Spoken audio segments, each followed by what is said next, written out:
చెప్పుకుంటే సిగ్గు అవుతుంది అన్న ఘోరంగా ఉంది ఇల్లు అయితే ఎవరికి ఏం చేయలే అన్న సీఎంఏ వేస్ట్ ఏడొస్తాడన్న ఎక్కడ రాడాయన వేస్ట్ తిననీకి మాకు అన్నం లేకుండా వేసేసిండు మొత్తం ఇసరాకులు అన్నం ప్లేట్లకి వెళ్ళి తీసేసినాక ఏడొస్తాడు మా బాధలు మాకు తెలుసు అన్న మాది ఘోరం బతుకైపోయింది అన్న ఈ ర్యాబిటో వచ్చి ఓలా ఊబర్ వచ్చి ఇదంతా లైన్లో నిలబడు గ్యాస్ రేట్ అయితే మాకు అసలు తెలియదు వాళ్ళు ధన్మని పెంచేస్తారు వాళ్ళు లైన్లో నిలబడుతారు లైన్ అయితే ఒక్కొక్క రోజు 3 గంటలు 4 గంటలు 5 గంటలు అవుతుంది గ్యాస్ దొరుకుతలేదు ఈ మళ్ళీ ఈ లైసెన్స్ బయట బండ్లు వచ్చి మొత్తం ర్యాబిటో ఈ బైకులు మొత్తం వచ్చి మొత్తం పెట్రోల్ మీద నడిపించుకుంటారు మా బతుకులు అయితే ఘోరం అయిపోయింది అన్న ఎక్కడ కాకుండా అయిపోయింది స్కూల్ ఫీజులు ఇక ఇల్లు కిరాయి ఈ ఈఎంఐ బండి ఈఎంఐ కట్టుడు అవన్నీ ఘోరం బతుకు అయిపోయింది మరి ఫ్రీ ఎవరికి ఇస్తారన్న ఎవరికి ఇవ్వలే ఇంతవరకు ఆ మాటనే బంద్ అయిపోయింది పోలీసురన్న ఎవరు ఇస్తారా డబ్బులు ఈఎంఐ అన్న బండి ఈఎంఐ కట్టుకోవాలా ఇంటి కిరాయి కట్టుకోవాలా స్కూల్ ఫీజులు కట్టుకోవాలా ఇంట్లో కరెంట్ బిల్ కట్టుకోవాలా ఇంట్లోకి ఎట్లా తీయాలా ఈ లైన్లో ఎంతసేపు నిలబడతామన్నా లైన్లో నిలబడి మొన్న ఒక ఆయన మీరు కూడా చనిపోయింది పెద్ద మనిషి నూక్కుంటూ వచ్చి అన్నవాడి చచ్చిపోయాడు ఎవరు అడిగేటోళ్ళే లేరు ఇంతకుముందు చాలామంది అడిగేటోళ్ళు ఉన్నారు ఇప్పుడు అడిగేటోళ్ళే లేరన్న మా బతుకులు చాలా ఘోరం అయిపోయినాయి ఆటో డ్రైవర్ల బతుకులు సీఎం రేవంత్ రెడ్డి వచ్చాక ఆటో వాళ్ళకి ఏం చేశాడని నేను చెప్తాను ఎవరికి ఏం చేయలే అన్న సీఎంఏ వేస్ట్ మాకు తిన్న ప్లేట్లో అన్నం తిన్నా కేసీఆరే అంటే ఆయన గెలవడంలో కూడా మీ పాత్ర ఉంది last time CM Revanth Reddy మీరు ఓట్లు వేసారు అందరూ వేసారు ఎందుకు వేసారు మరి ఎందుకు గెలిపించారు మేము తెచ్చుకుంది తెలంగాణలో హైదరాబాద్ చేసుకున్నది ఊరోళ్ళు డిస్టిక్ వాళ్ళు చేసుకున్నది తెలంగాణ మొత్తం వచ్చింది హైదరాబాద్లోనే వచ్చింది మేము హైదరాబాద్లో మేము కేసీఆర్కే ఓట్లు వేసినాం అది కేసీఆర్ కూడా తెలుసు అది ఊరోళ్ళు చేసుకున్నది ఇప్పుడు ఊరోళ్ళు కూడా బాధపడుతున్నారు ఏడొస్తాడన్న ఎక్కడ రాడాయన వేస్ట్ రాడన్న ఇంకేడ వస్తాడన్న తిననీకి మాకు అన్నం లేకుండా వేసేసిండు మొత్తం ఇసరాకులు అన్నం ప్లేట్లకి వెళ్ళి తీసేసినాక ఏడొస్తాడు మా బాధలు మాకు తెలుసు అన్న మేము ఉంటున్నామా అన్నీ మాకు తెలుసు అన్ని ఎవరికి ఇచ్చిరా అన్న ఎవరికి ఇచ్చాను ఎవరికి ఏం చేయలే ఒకటే ఏం చేయక సన్న బియ్యం ఇస్తుండ్రు రేషన్ మీద అవి కూడా దాంట్లో ఏమేమో కలుపుతున్నారు అవి కూడా వేస్టే ఫ్రీ బస్ అయితే ఇంకా ఘోరం చేశారు వాళ్ళు నా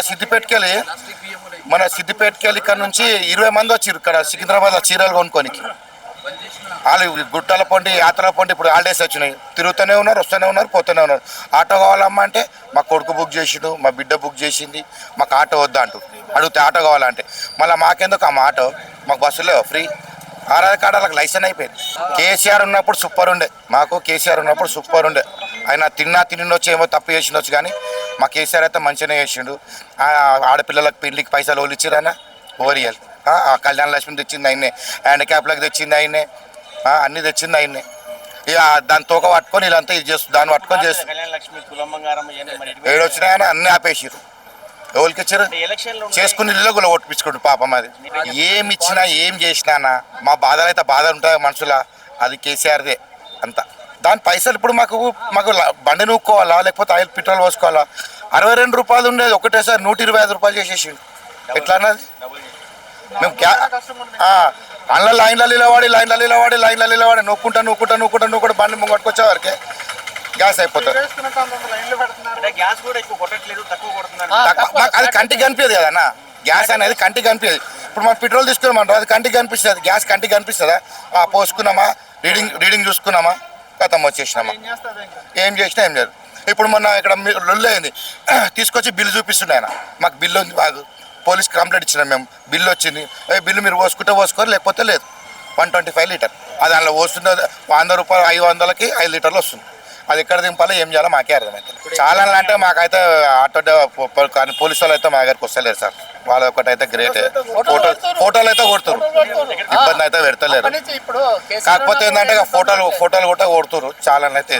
మాకు అన్ని ఒక 300-400 అక్కడ లేదు 300-400 తీసుకోవతాం అన్న అంత ఇంతకుముందు జర అట్లా చేసి ఒక 700-800 తీసుకోవతుంటే ఇప్పుడైతే అంత ఘోరం అయిపోయింది చెప్పుకుంటే సిగ్గు అవుతుంది అన్న ఘోరంగా ఉంది ఇల్లు అయితే ఎవరు లేదు ఎవరు పట్టించుకో ఏ యూనియన్ పట్టించుకుంటే లేదు ఏ ప్రభుత్వం పట్టించుకుంటే లేదు ఎవరు పట్టించుకుంటలేరు కాలు ఓట్లు వేసిన వారికి ఎవరు తిరుగుతారు తర్వాత వాళ్ళు వాళ్ళే చూసుకుంటారు మా చుట్టాలు మా బంధువులు ఎక్కడెక్కడ ఉంటారు అందరూ కూడా చెప్తాం వేయొద్దు నెక్స్ట్ ఎలక్షన్లో ఎఫెక్ట్ ఉంటుందంటే సుమారు కమస్కము మేము 7,000 లక్షల మంది కార్మికులం ఒక్కొక్క కార్మికులు వెనుక 5 మంది 6 మంది ఓట్లు ఉంటాయి అందరికీ చెప్తాము ఎవరికి వేయొద్దు మనకి ఏం గవర్నమెంట్ మంచిగా అనిపించిందో దానికి వేయాలి ఇప్పుడు గవర్నమెంట్ ఎట్లుండే అప్పుడు గవర్నమెంట్ ఎట్లుండే దాన్ని చూసేయండి ఇప్పుడు మనకు ఎన్ని బాధలు పెడుతున్నారో వాళ్ళకు మాత్రం ఓట్లు వేయొద్దు